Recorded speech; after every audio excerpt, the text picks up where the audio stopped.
we will go through them and grade them, okay? So that you feel more involved with the course. It's not just you sitting there and me talking or Professor Agnihotri talking. Learning is always a two-way thing.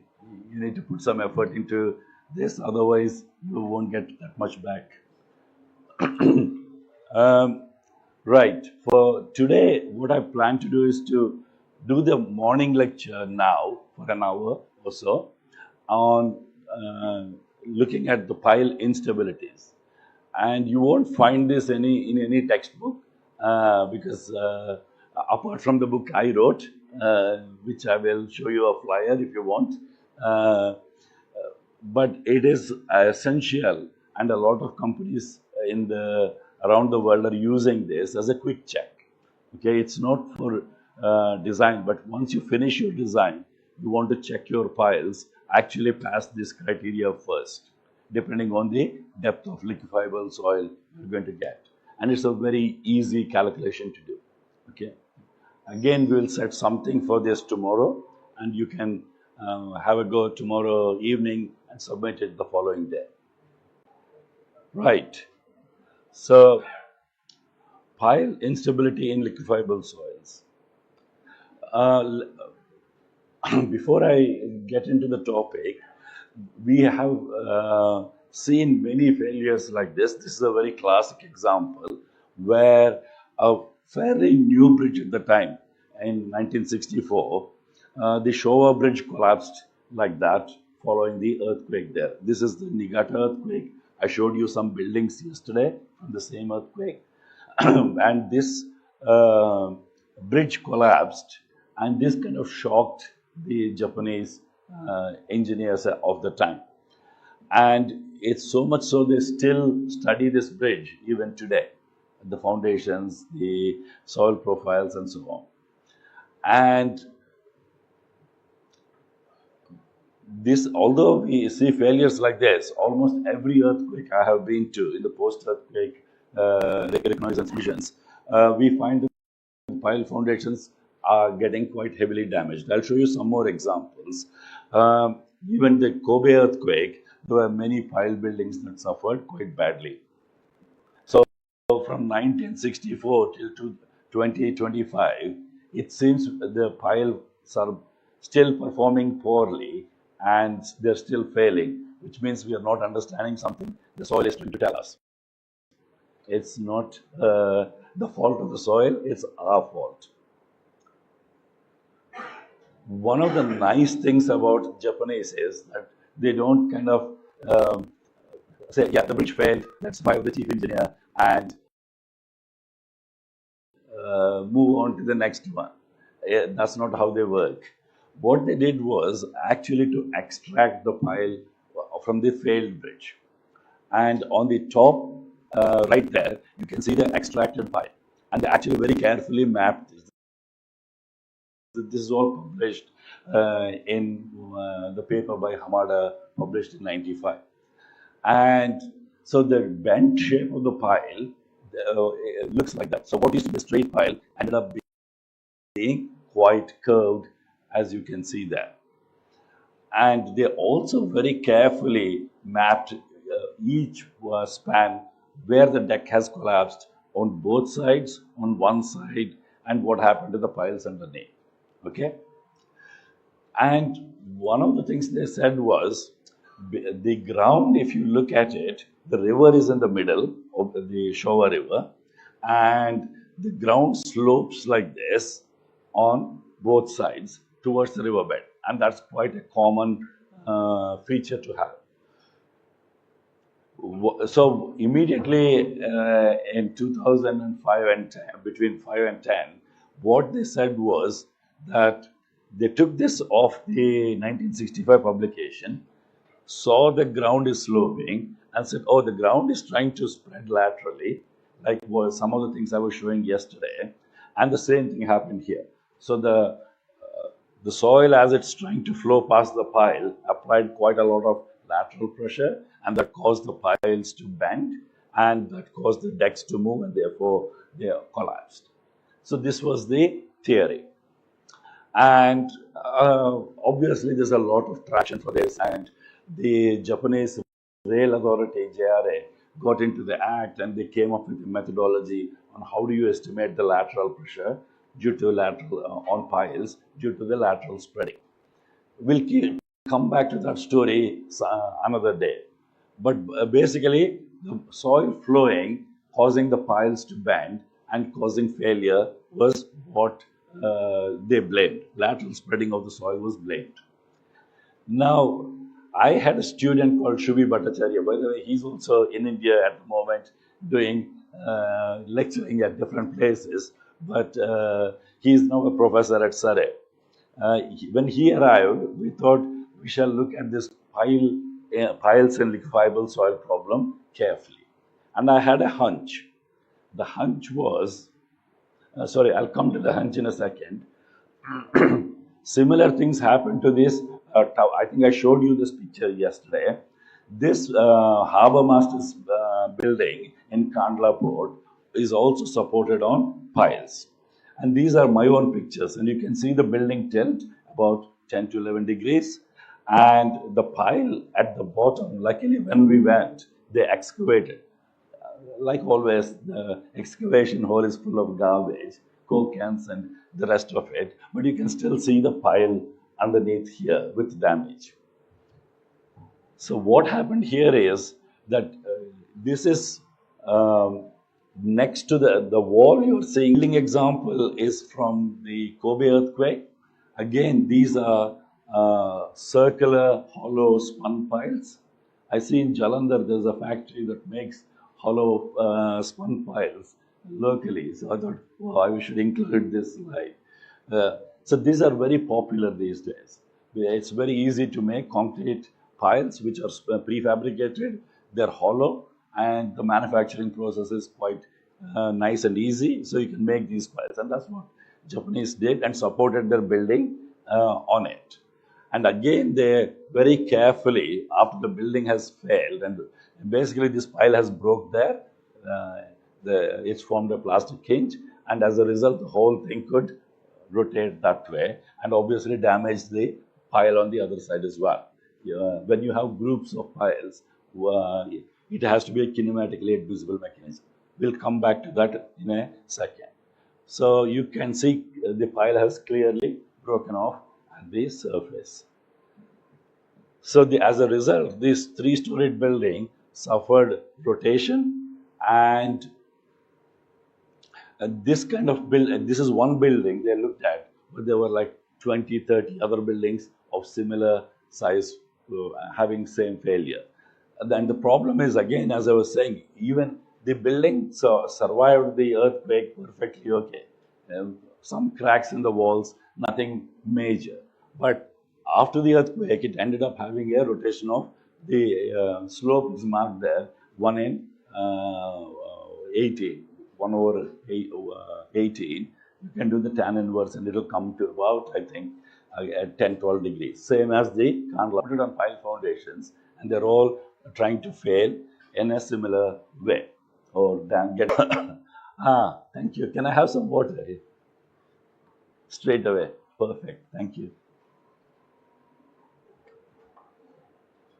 Yeah, that should work. So when I first thought of the problem, having a long shower at home, it occurred in my head that piles are quite long columns, right? Most piles are 20, 30 meters long, and no structural engineer I know would design a column which is 30 meters high and as slender as our piles. Only in very, very soft clays, people have looked at, will the piles buckle? That is really soft clay. But for almost all onshore applications, you never worry about buckling of piles. But then what I was thinking was that when the soil liquefies, we are basically saying all the soil is now turned into liquid, therefore it doesn't support the pile anymore, right? So this pile can buckle, and typically you would expect it to buckle like this, forming a plastic hinge there. So if you're looking at bending moment, That's P times delta is the moment you're applying. And the bending moment is maximum, is zero there, and maximum at the fixity location, just like a cantilever, right? So obviously you'd expect the base of the, and which means that if I put beta as 2, this will become 2L. And if I open the bracket, my buckling load will be, basically, this becomes 4, right? 2 squared is 4. So unrestrained pile head means a reduction of the Euler load by a factor of 4, okay, compared to fixed. Because this is done, I'll do the first bit. Pen or something is there to write on here? Oh yeah, there is. Thank you. I found it.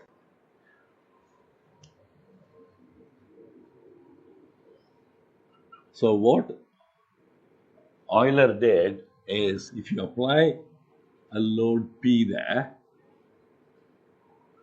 if the if both ends are pinned and I get this, then that length is L, then beta is 1. But if my pile is like that, so this is free to move, then this shape here, you can reflect it on the other side to make the same shape as that. Then this is 1L and this is another L, right? So we always try to make it like this by filling the shape.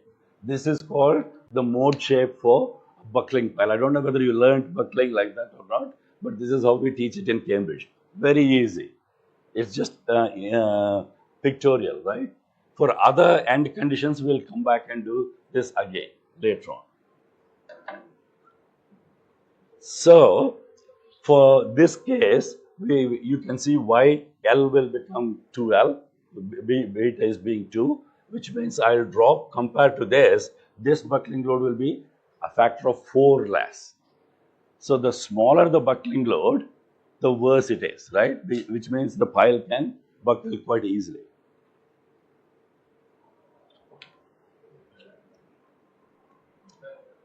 Yeah.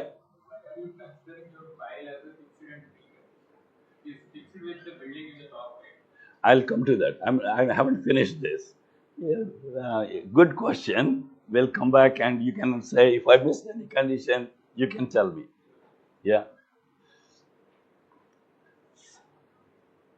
So basically, we can do this kind of equivalent length analysis by adjusting this beta to work out the Euler critical load. So LE is what you would normally call the unsupported length or the free length of the pile, and beta is the factor based on end conditions. That's what we are trying to do. So as I explained here, this is where beta will become 2. So 2 squared will be 4. That's why unrestrained piles are probably the worst. Suppose you got fixity on the top. Okay, as I said, I will not leave anything hanging out there. So this is what happens when I have a situation where, suppose I got pile cap, piles going like this, and I want to look at the buckling of this, then this one will have to bend like that, and this one will bend accordingly like that, and this whole pile cap will translate there. So this shape is what we are looking here. So from what I just said, if that is the shape, I'll try to reflect this again like that. So to get the buckling, I need to look at the point of contraflexure and look at that will be the buckling length.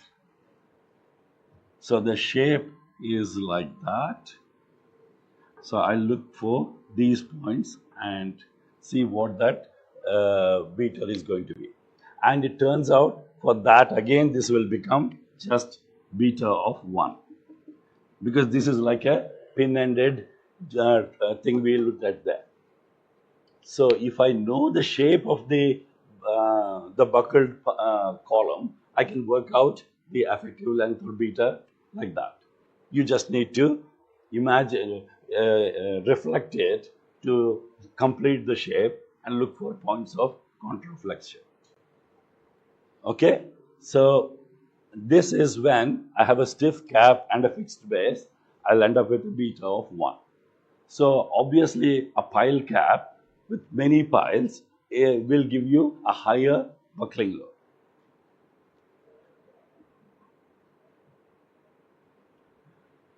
Right. So far, this is all in my head, right? So I dreamt of that piles will buckle during liquefaction because the soil is going to lose its support, but there's no proof. We only have piles in the field that have been pulled out that show a shape, but there is no, nobody was there when the actual earthquake happened and how the pile is behaving during the earthquake. Now that is the proof we want, right? So to do that, we'll do this centrifuge testing. As I said, the theory will cover in the second lecture, but this morning, let's assume we know what this is. So the way we created the Shubhi's model, Shubhi Bhattacharya's model, is very simple. We got piles which are all fixed to the base, so they're rock socketed, and you put masses of different size on the top.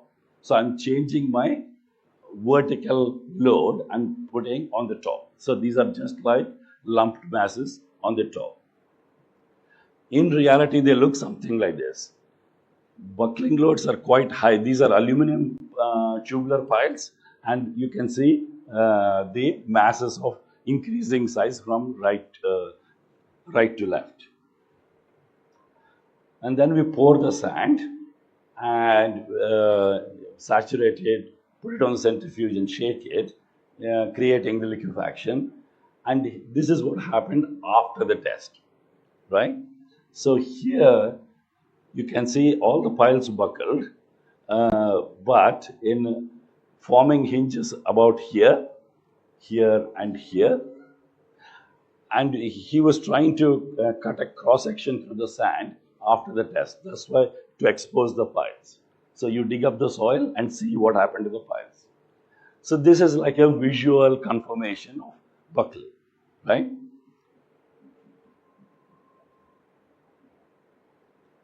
And if you remove all the soil, uh, these masses have been removed, but you can measure exactly where the hinge has formed.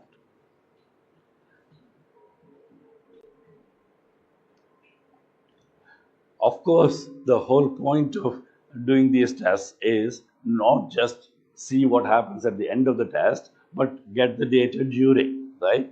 So we had pore pressure transducers. This is the picture taken after the test. You can see sand boils on the surface at different locations. As I said, that confirms liquefaction has happened, but we also have pore pressure transducers to measure the exact water pressure during, before, during, and after the earthquake. So here are the excess pore water pressures that are measured at different locations. So this is the shaking pit, and this is the post earthquake consolidation.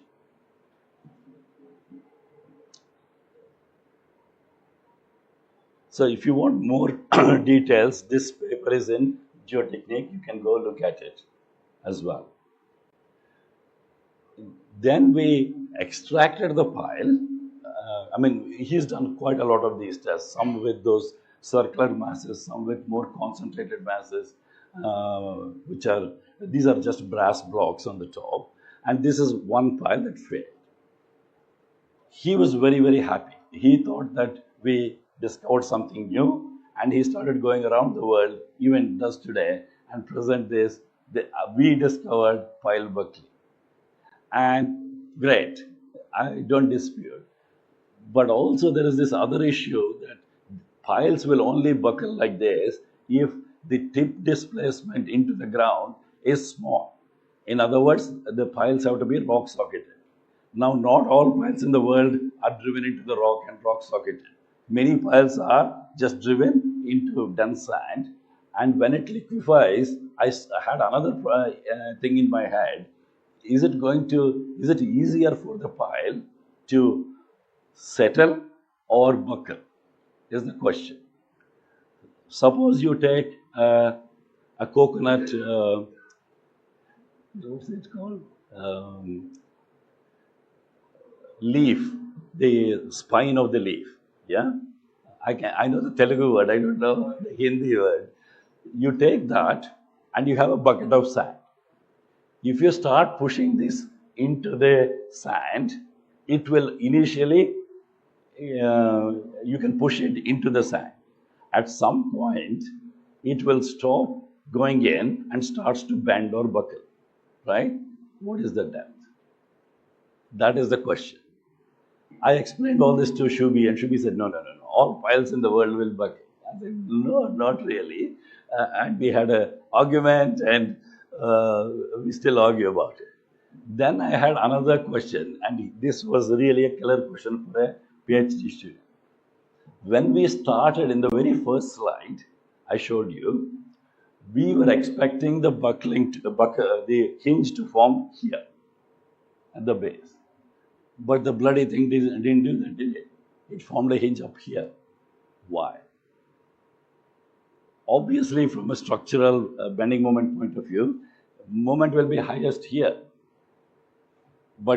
And the whole soil has liquefied. I've shown you confirmation here. At all depths, we reached the full liquefaction values. So there's no question that the soil had not liquefied. It's clearly liquefied. So why is it doing this? He didn't have an answer, and I also did not have an answer until we kind of scratched our heads a lot more.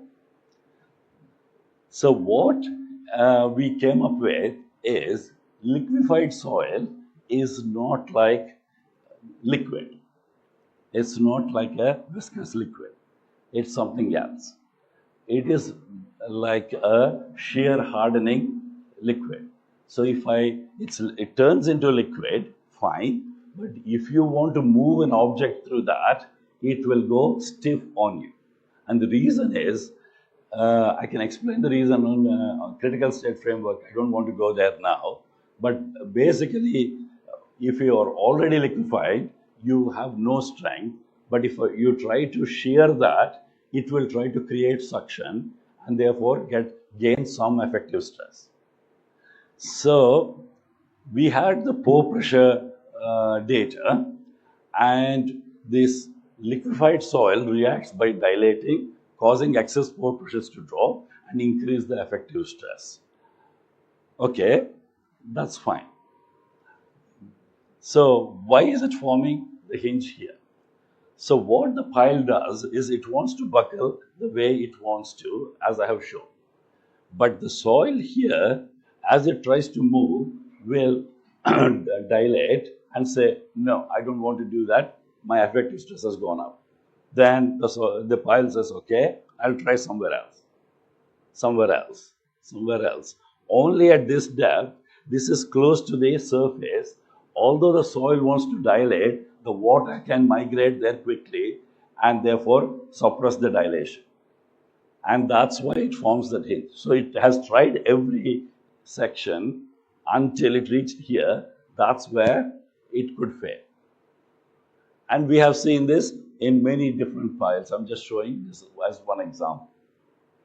So there is more to the piles in liquefied soil than first meets the eye. Okay. Now, is there a way we can calculate this? Luckily for us, structures people have solved this long before us. What they have done is create a chart like this. I adapted this just for piles, but any column you can do it this way. So for short piles or short columns, right, you will have this. This is the load you have to apply to fail the column in compression, pure compression, and that is the limit. So that for this type of pile is about 8,200 or some kilonewtons, and that stays constant. So that is the compression failure limit for the material of the pile. Fine. The Euler buckling load for unsupported lengths, you can pi squared E over Le squared, you can draw this line, and this tells you the reduction in your axial load as your pile gets longer and longer. So this is the compressive limit, this is the Euler limit. So far so good, right? Anybody not sure about this? You have done this kind of thing before? Hopefully, at some point. So, for piles which are less than 7 meters, for this particular diameter, compressive failure is the problem. For piles greater than 7 meters, so that is about 7 meters, so greater than this, Euler buckling is the problem. Agreed? But there is one other thing called Perry-Robertson's equation. What is this? Basically, what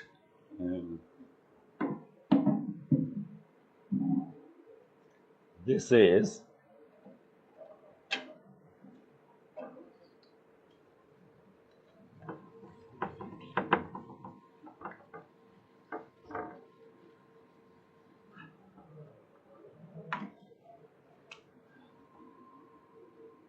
if I have a column like that, and instead of applying the load in the middle, suppose I apply a load here. Okay, so this is called loaded eccentricity and happens all the time in structures. You make the column, and when the loading member comes on the top, that may not quite line up to the center of the column. So you'll always get some eccentricity. The other possibility is a lack of, say, the column itself has some kink in it, like that, just when you cast the column. All these will reduce your buckling loads, right? Because this is a imperfection, that is load eccentricity. All these cause some level of dropping in your Euler buckling load. And the way they calculate this is they calculate that as an eta and some x% of L over R. Now, L over R, L is the length of the pile, R is the, what is R? Anybody? Very good. You made my day. Radius of gyration. Gyration, but yeah.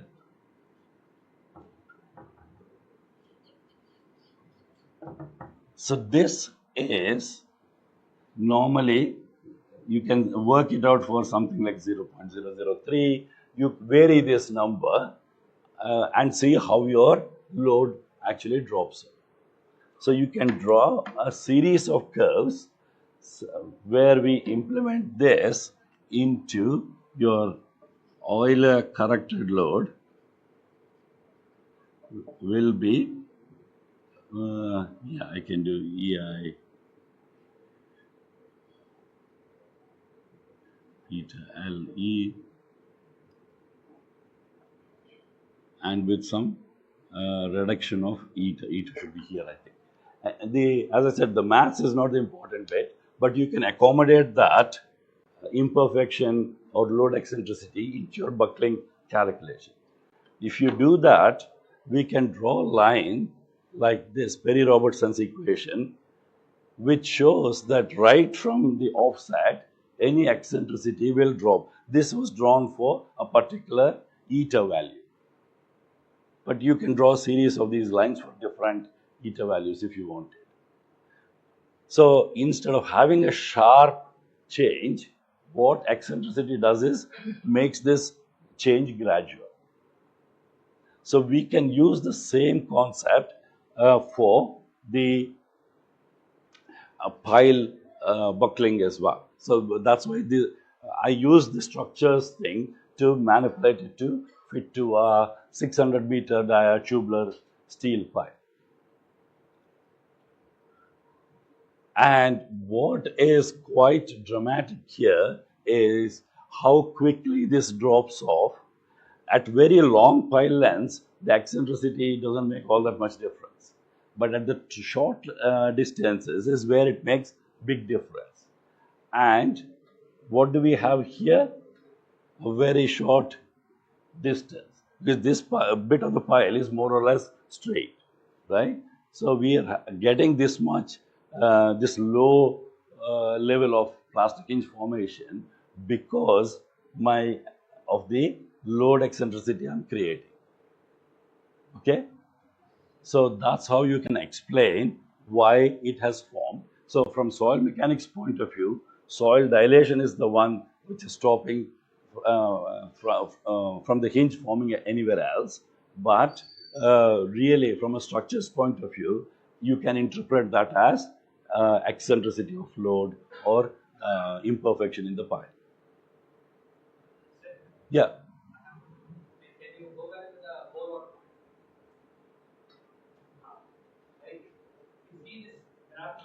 Yeah. Yeah, that's right. Highest. So yeah, this is surface, shallow PPT, middle layer, deep. Compared to the deeper depth, the liquefaction sustain time is more at the top depth. Yes. That may be also the reason.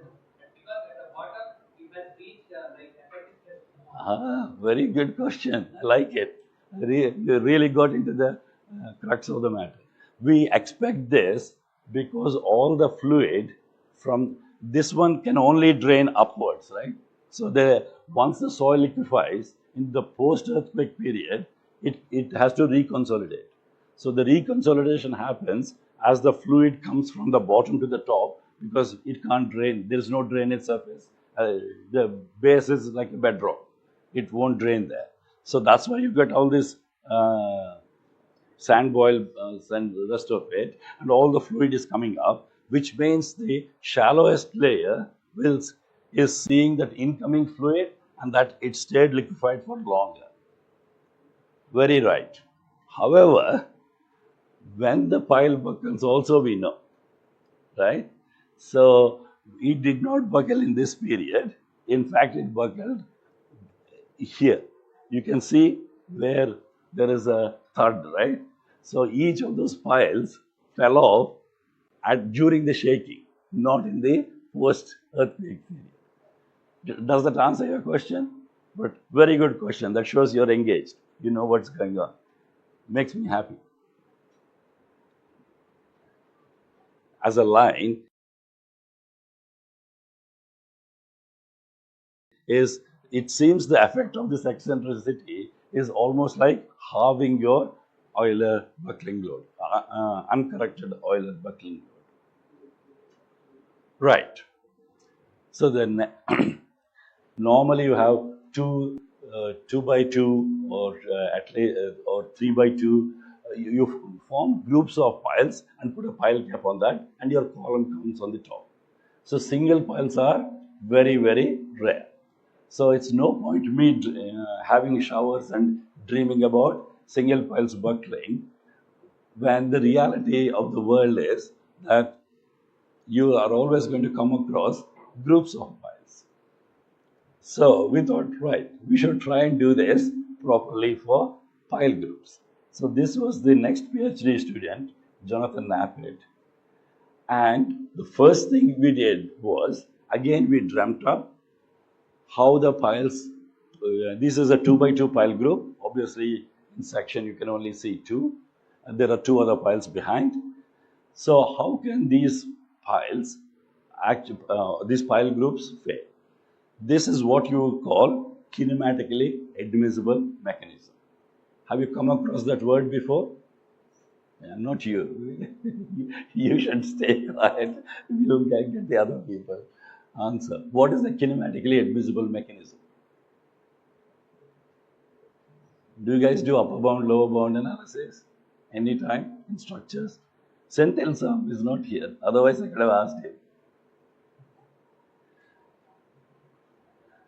It's not, the word is probably more complicated than what it actually is.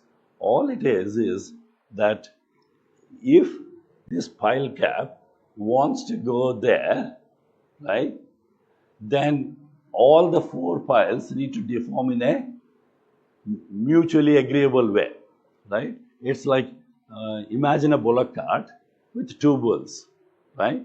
Now, one bull, if it goes forward and the other one doesn't, then the whole cart will rotate, right? So that's not acceptable. So you made the, what is the thing called? The, uh, the crossbar that joins both the bulls very stiff, so that if one bull is not walking, it gets hurt, and therefore it walks the same way as the other bull, right? So kinematically admissible mechanism is like a bullock cart, where both the bulls or both the horses, whatever animal you choose, have to go together. And going together means kinematic means moving. Admissible means it's like a compatible way to go. And the same thing can happen in marriages as well. Both husband and wife need to go together, otherwise it's a mess. We all know that. So for piles, coming back to more our pile foundations, so if this cap wants to go there, I need four hinges to form, four plastic hinges to form.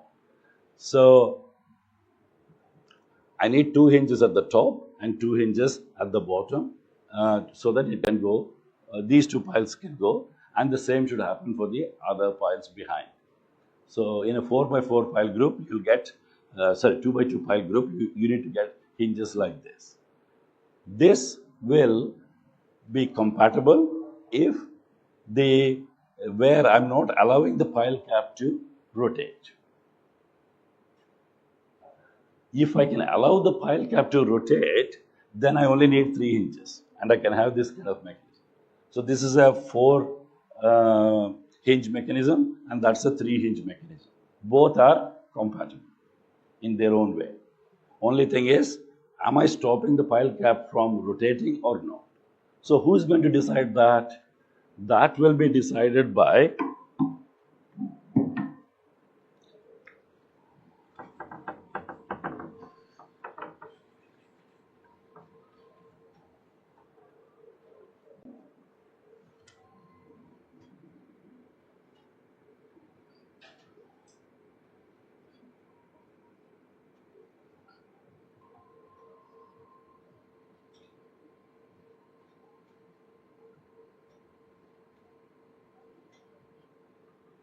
if I connect, say there's a column coming here, applying the load, another column here. So this is the ground level. If I make a cross beam between the two, what you call ground beam, then both of them can go, whole thing can translate, but it can't rotate. Individual pile cap can't rotate, because if this one wants to rotate, the ground beam won't agree. It will create bending moment, and that will be transferred to the other one. You've got structural stiffness. So this is one of the reasons why you can't do these kind of problems thinking, I'm geotech, your structures. The whole thing works together.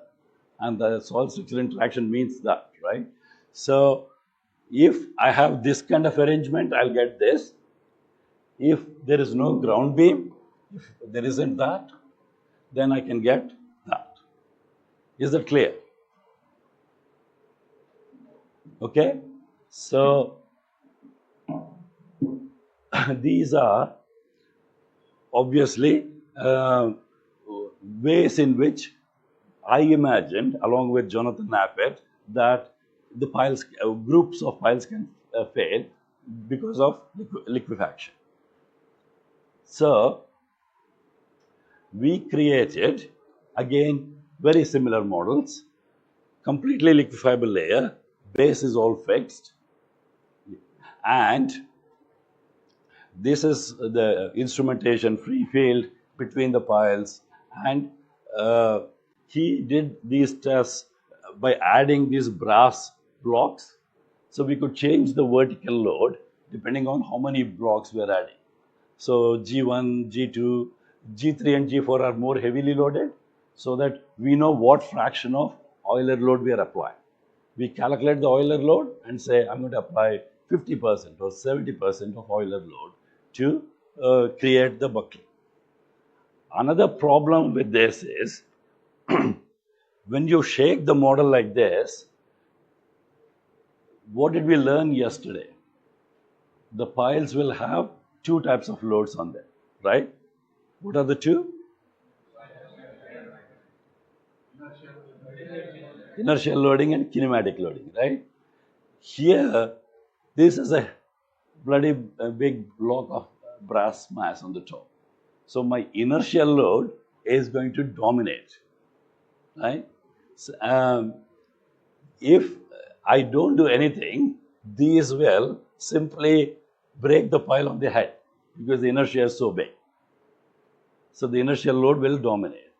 But that's not what I want to study. What I want to study is let the soil liquefy and see if the pile buckles or not. How can I do that? We came up with this idea that I can support these piles on either side, the pile heads or pile mass, by having gantries that run along. So I'm not allowing the pile cap or the head mass to oscillate in this direction. It can only oscillate with the box. So it can't go further like this.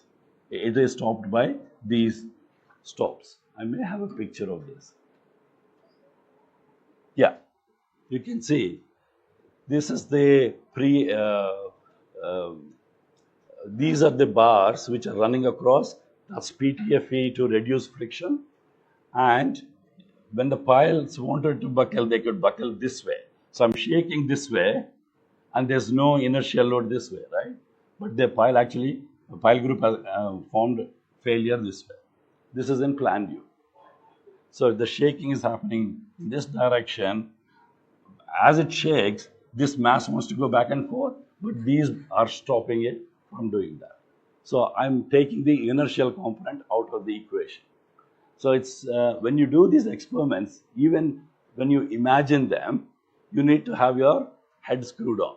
Otherwise, you'll get something totally you didn't ask for. Anyhow, we'll come back to this. So these were the supports to stop that from happening. We got all the instruments, and you can again see in the free field, the pore pressures built up to full liquefaction level. The dashed line indicates for that depth what is the liquefaction pressure, and these are nearer the piles.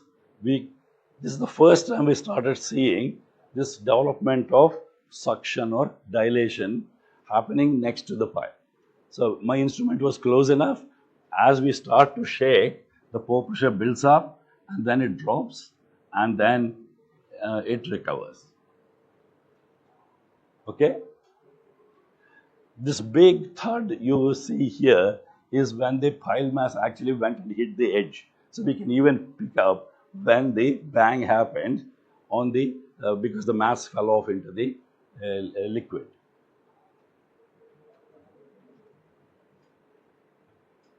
Right. Now, pore pressures are interesting for geotechnical engineers. Structures people don't care one iota about pore pressure. That is entirely geotech problem, or what they want is load and displacement. And quite rightly so, because the building depends on those. The pore pressure has been generated or not, who cares? They don't care, for sure. We care. So we had these displacement measuring devices. These are draw wire LVDTs. And for this G4 pile group, which is uh, yeah, G4 is the one with the heaviest load, which buckled. We could see that the displacement until the earthquake happens, nothing. Initially, the shaking happens, picks up a bit, and it's almost okay until here, and then it runs off. And that is as long as my device can measure. It doesn't mean it stopped there. That is the end of the stroke for the instrument. So, what I'd like you to focus on is this bit here. This one, we can, as engineers, we can live with. This kind of runaway displacement is impossible to stop. Also, this is why it is called a instability. Buckling, unfortunately, is it's an instability. You must have done fluid mechanics at some point in your lives. You know vortex shedding. Vortex. So if I got a pier, bridge pier, water is flowing around behind the pier, you get vortices, right? If the flow velocity is big enough, this vortex suddenly leaves the pier and starts doing that, the whirlpool thing. And when it leaves and goes down the river, is nobody can predict it. And that's called an instability. That's a flow instability. Same thing happens with airplanes and the vortex shedding behind the airplane, which will affect the other aircraft. That's why these days, the end of the uh, uh, wing, they bend it upwards, if you see, and the bend reduces vortex shedding. It's more continuous. That's why they're all bent up. This is something people have learned in the last 20 years. So now all airplanes have the end of the wing being lifted up. So instabilities in engineering are real problems because we are not in control. Yeah, sorry. Suppose if you are controlling the drainage, that instability, sudden increase in displacement can I don't think so. Because this happens so quickly, it is almost like an undrained event. So it is trying to shear off the soil and go, right? So when the soil is in that mood, when the structure is in that mode, soil really can't do much because soil needs time, right?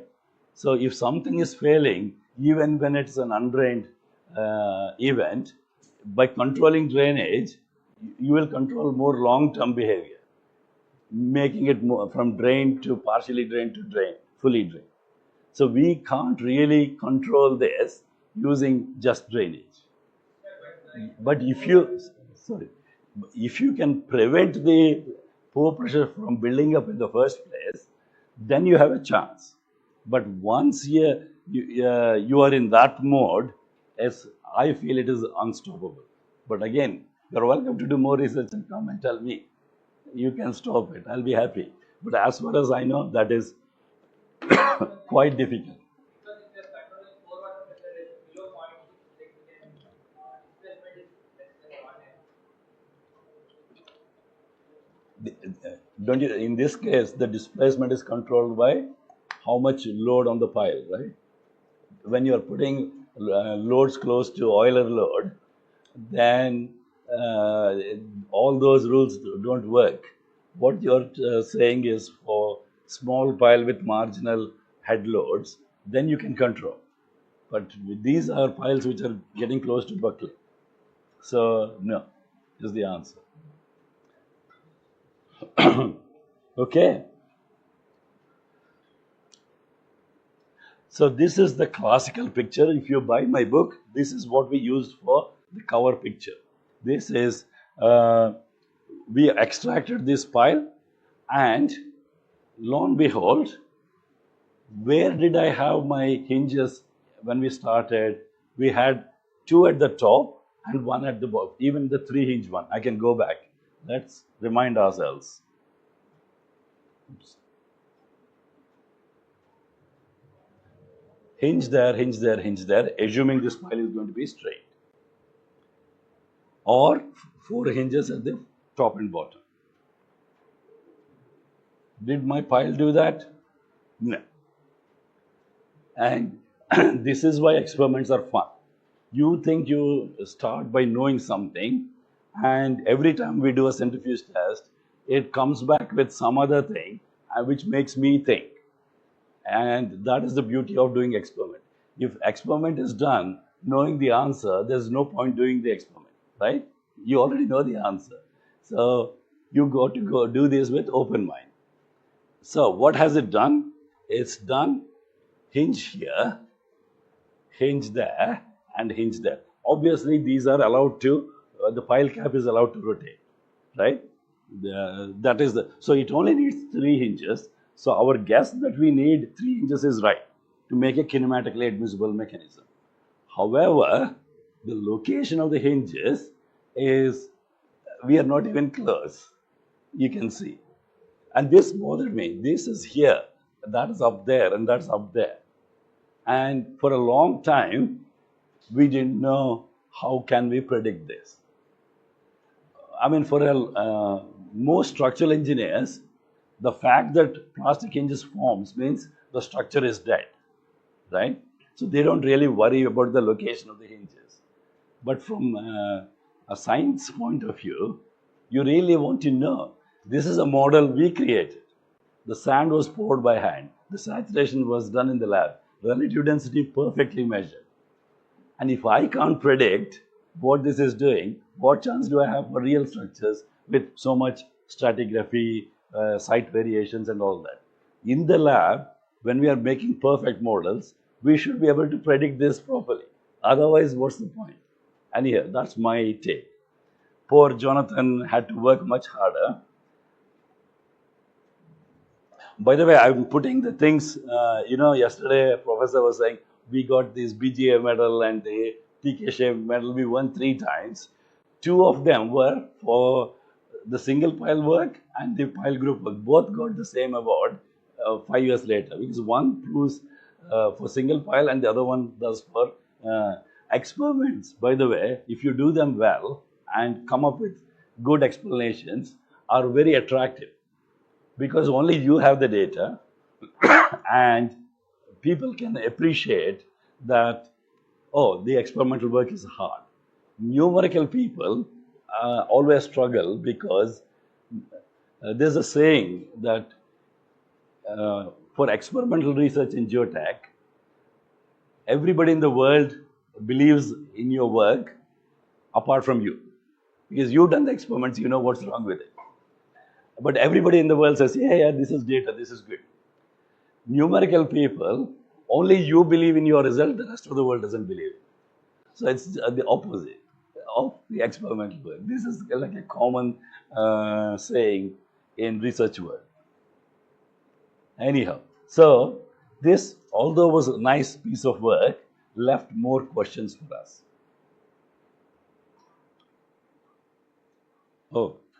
Oh, this is on UPS. Okay.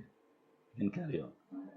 So we thought we'd try and have a go at doing this numerically. Not the whole shaking and the rest of it. We tried to simplify the problem. And is that telling us the power is not there? Okay. We can ignore it. It's not that building is on fire or anything like that. So we model this in Abacus. Abacus is a very nice software, and it allows you to do things which are, you can control a lot of things. So my pile length is like this, discretized, and we have these springs at different depths. This is classically how you would do PY analysis. I'll come to PY analysis tomorrow. But basically, you got soil springs horizontally, and these are basically Timoshenko beams, discretized. And you also can put the mass, the center of mass at some height, and some rigid elements to join.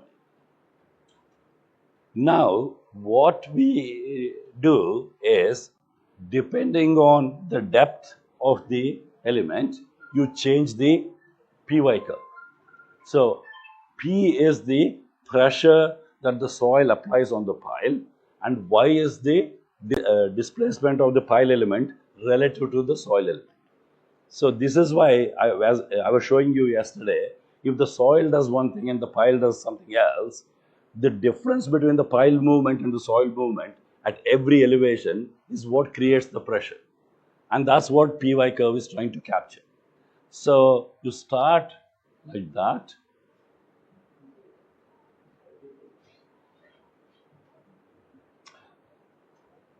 So typically you say, I got some limiting pressure I can reach. It is like the passive pressure. And that is mobilized with the relative displacement along the x-axis. So the shape is typically like this. And it's not just me, there are lots of other people who have this data except Kyle Rollins, who got this completely wrong. And if you are interested, we'll discuss about what Kyle did wrong later on and why it is so. But this is the most accepted shape.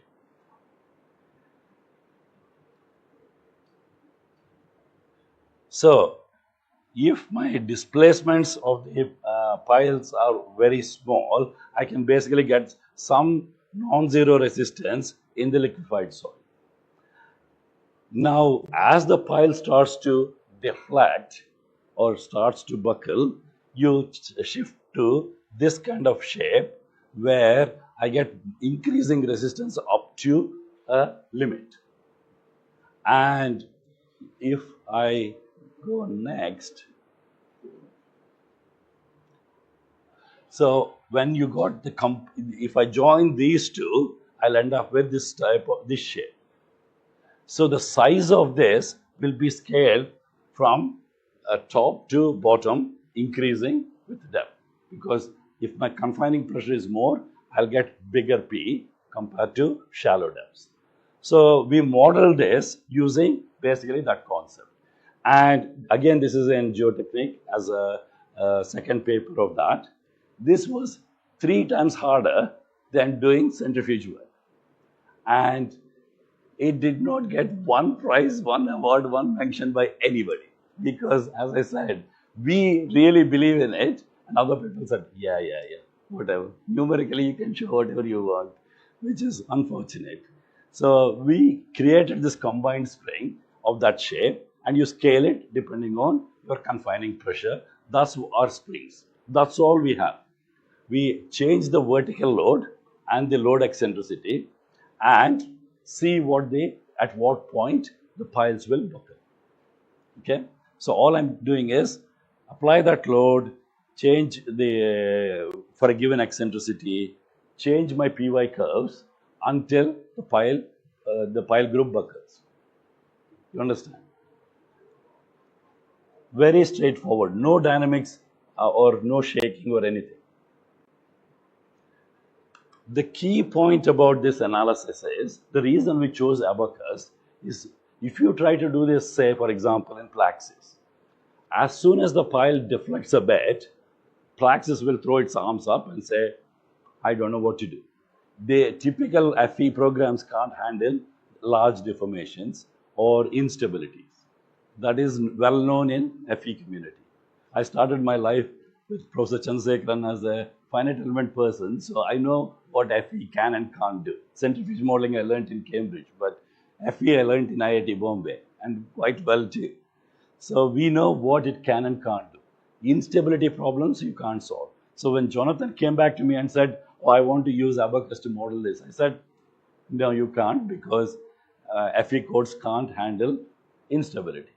Then he went back, came back with the manual for abacus, and he said, oh, they introduced this, what is called Rick's algorithm. The reference paper is there. And what Rick's algorithm does is it allows you to capture instabilities within abacus. This is why abacus is a good code.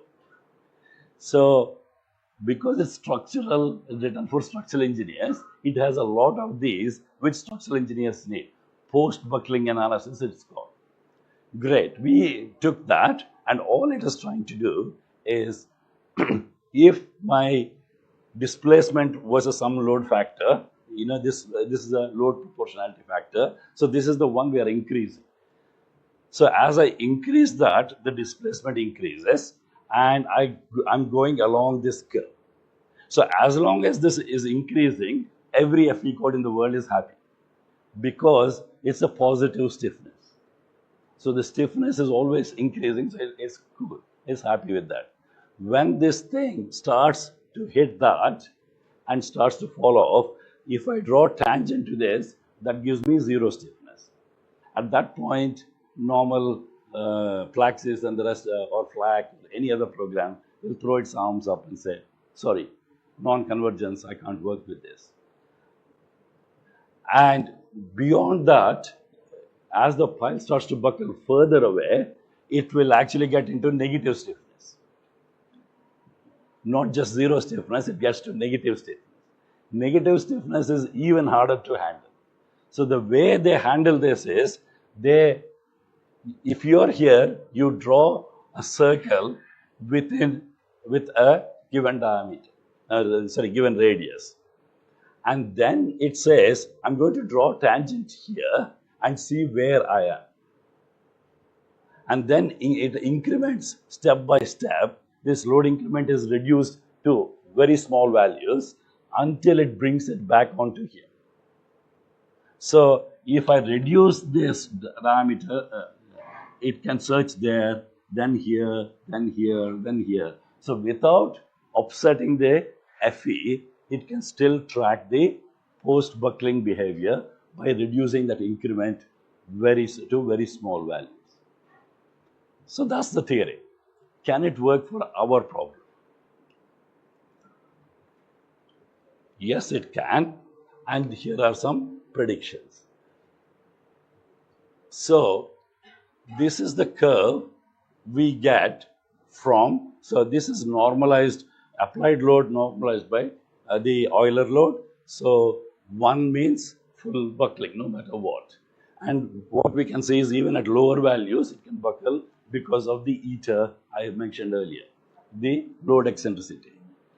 So we could track this and show when we expected it to buckle, it buckled. Where the Euler load is lower, it did not buckle, and the whole thing kind of worked for. I mean, we're changing the lengths as well. So our experimental results plotted on this quite as expected. And for each case, we could also look at the load versus displacement. This is their for shorter deflections, you can see that you get shapes like this, and our centrifuge data is a point that falls here because ours is just one delta we applied, right? Okay, that's not too far. So for short piles, the soil resistance is of less consequence, and it's more or less a structural problem. And when you have high soil pile interaction, then the pile dominate the response. And we can see again where our centrifuge data is and where these curves are for different analysis that were carried out.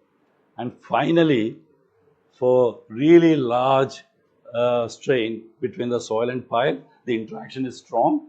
And you can see this peak jump is because of the dilation effect in the soil. Again, our data, I4 falls there, just for reference. So it's broadly capturing what we wanted it to. But the real proof of the pudding is this. So this is a pile group which we tested. And here you can see the hinge formed here, here, and there. So, here, there, and somewhere here.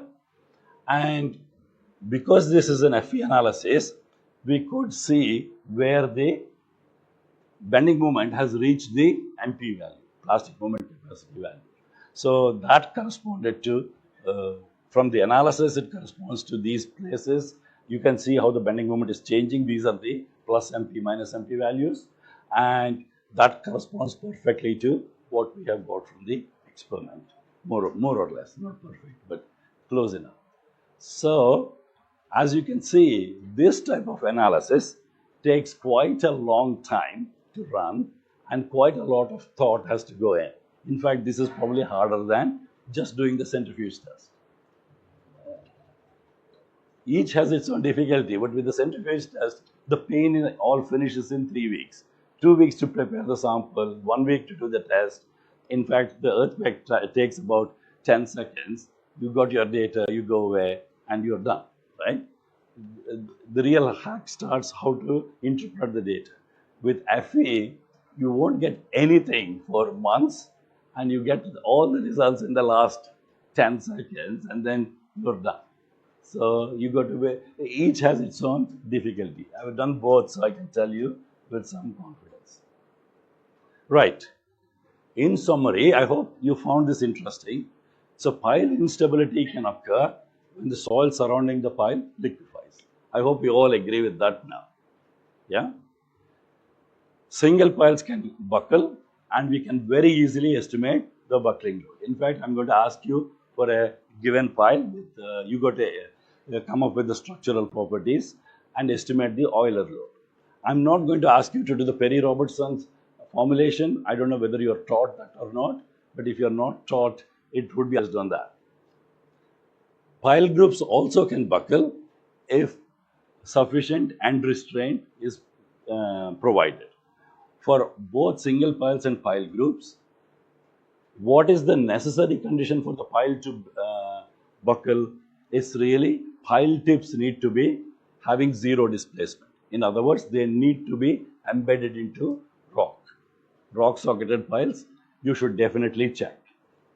For whether you go to do the same check for very long piles which are going into dense sand, we'll see about that in later lectures. But that is something we should do. It's very easy check to do. It takes you 10 minutes to work these out. So why don't we do it? And this is what routinely mods and everybody else are doing in the UK. Numerical modeling can be done of this post-buckling behavior, and it is really with advanced numerical analysis formulation is required. So luckily in Abacus, this post-buckling deformation can be tracked using the RIX algorithm is already implemented, so you can use it, but most other software platforms don't have that kind of thing. Abacus is particularly advanced structural software. It's not just structural, it's general purpose FE. You can do thermomechanical modeling also in it, but it is very versatile.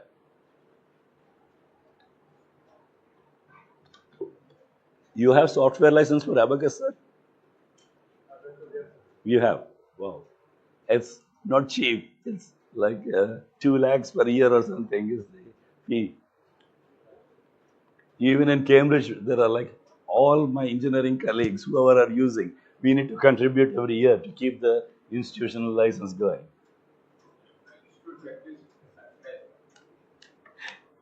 ONGC is so rich. What are you mourning about? Yeah, yeah. Oh, the industry rates are much higher. I know that. Okay, very good. Time for tea. We will have discussion later.